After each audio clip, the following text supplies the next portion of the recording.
El següent grup són els nens i nenes de sisè, els grecs de l'escola, i ells també ens cantaran dues cançons, una en català i l'altra en anglès.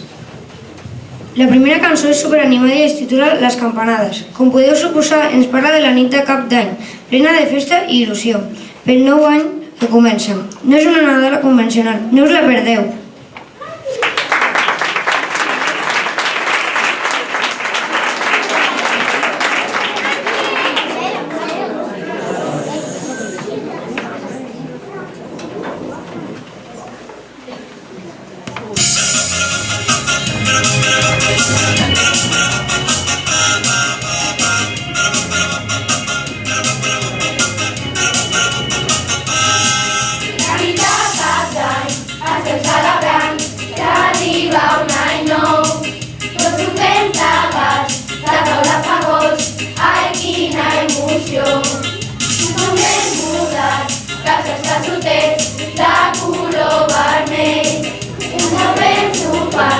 Tots esperarem que arribi el gran moment.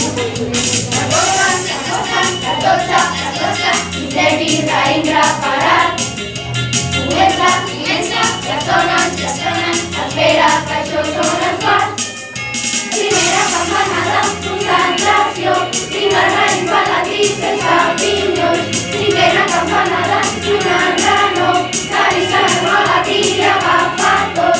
Novena campanada, o tindràs mala sort.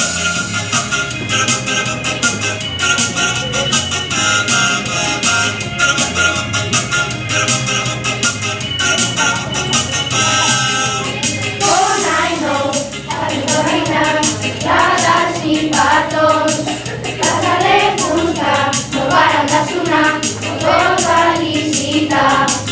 Per aquest any nou, jo he demanat un de 6 per tots, que hi hagi pau i felicitat per tenir un món millor. La cosa, i Levi Raindra parat.